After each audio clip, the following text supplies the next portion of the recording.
दोस्तों, आज की कहानी है दीदी तुम पर विश्वास करना मेरी सबसे बड़ी गलती थी। दोस्तों, कहानी शुरू करने से पहले अगर आपने हमारे चैनल को अभी तक सब्सक्राइब नहीं किया हो तो कर लीजिए ताकि आपके पास पहुंचे हर नया वीडियो। निया, मेरी बात तो सुनो यार, माफ कर दो अकेली तुम। विकास निया का हाथ पकड़कर उसे रोकने का प्रयास करने लगा। अब मेरा भरम टूट गया है, तुम पर विश्वास करना मेरी सबसे बड़ी गलती थी। कहते हुए निया ने अपना हाथ छुड़ाया और अपने आंसुओं को पोंछती हुई वह सुनसान सड़क पर बेतहाशा दौड़ती चली गई। निया जब 9वीं कक्षा में थी तब उसकी दोस्ती परिया से हुई थी। दोनों साथ में ही लंच करती और क्लास में भी एक साथ ही बैठती थी। निया अपने घर की हर बात परिया को शेयर करती और परिया भी उसे बताती कि आज मेरे सासा आए थे, माँ और दादी में बहस हो गई वगैरह वगैरह। 10वीं कक्षा पास करने के बाद 11वीं में दोनों ने ही विज्ञान विषय लिया था। फिर दोनों ने बीएससी करने के लिए साइंस कॉलेज में एडमिशन लिया। निया को पढ़ाई के साथ साथ गाना गाने और स्टेज पर नाटक करने में भी रुचि थी। एक दिन परिया के साथ एक हैंडसम लड़का देखकर निया ने पूछ लिया, ये कौन है परिया और यहाँ कैसे है? निया, ये मेरे विकास भैया है, तुझे बताया था ना, मेरे ताऊ जी का बड़ा बेटा हमारे यहाँ आने वाले हैं। इन्होंने इसी कॉलेज के 3rd ईयर में एडमिशन लिया है, ये हमारे यहाँ ही रह रहे हैं। परिया बोली। तब निया याद करते हुए बोली, हाँ हाँ याद किया, तूने बताया था। उसने कनखियों से देखा कि विकास उससे बड़े प्यार से निहार रहा था। वे तीनों जहाँ भी जाते तो साथ ही जाते। विकास को भी नृत्य नाटक करने का शौक था, इसलिए कॉलेज के एक एनुअल डे के प्रोग्राम में निया के साथ साथ विकास ने भी नाटक में भाग लिया।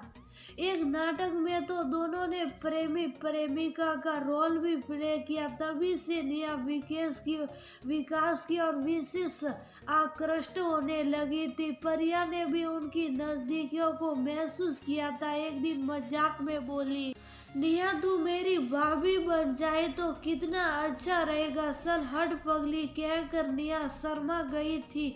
एक दिन निया ने परिया को बताया कि इस शनिवार को मम्मी पापा 2 दिनों के लिए शिमला जा रहे, मैं तो अकेले बोर हो जाऊंगी। तब परिया बोली कि पास ही हमारा फार्म हाउस है, हम लोग वहाँ संडे को लंच पार्टी कर रहे हैं, तू भी आजा। निया ने अपनी सहमति दे दी। रविवार को निया अपनी गाड़ी से 12 बजे के करीब निया के बताए पते पर पहुंची। वह बहुत खुश थी कि पार्टी होगी, खूब मस्ती करेंगे। लेकिन वहां पर केवल विकास को देखकर वह शौक उठी। उसने परिया को फोन किया तो उसने कहा, टेंशन मत ले यार, मैं बस अभी आ ही रही हूँ।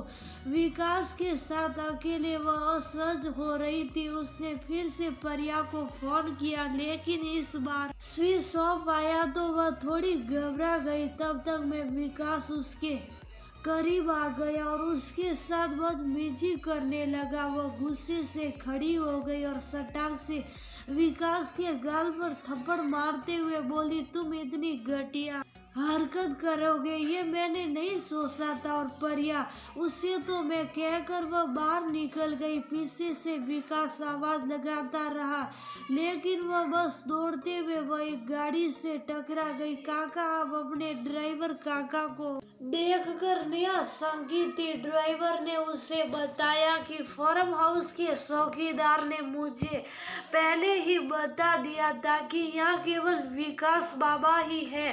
तभी मेरा माथा ठनका था और मैं पास ही गाड़ी पार्क करके वहीं आसपास चक्कर लगा रहा था। तुम्हें बाहर निकलते देखा तो गाड़ी लेकर आ गया। तुम ठीक तो हो ना बिटिया? काका, निया अपने ड्राइवर काका के गले लगकर रोने लगी और रोते रोते उसने उन्हें विकास की असलियत बता दी। ड्राइवर काका ने उसे शुभ कराया, पानी पिलाया और कहा कि ये एक सबक है बेटिया,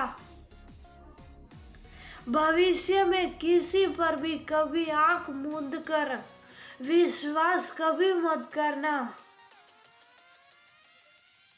चलो अब घर वापस चलते हैं। अगले दिन कॉलेज में निया को देखकर परिया ने आवाज लगाई, लेकिन निया ने अनसुना कर दिया। परिया ने उसका हाथ पकड़ लिया और बोली, सॉरी यार, वो विकास भैया तुझसे अकेले में मिलना चाहते थे, लेकिन ये सब चल जाने दे, हम दोनों तो फ्रेंड्स कहते हुए निया ने अपना हाथ छुड़ाया और परिया के गाल पर एक थप्पड़ रसीदते हुए उसे सब्र में बोली, तुम पर विश्वास करना मेरी सबसे बड़ी गलती थी। मैंने तुम्हें क्या समझा और तू क्या निकली? अरे तू तो फ्रेंड्स के नाम पर एक डब्बा है। कहकर वह तेज कदमों से चलती हुई अपने क्लासरूम में चली गई।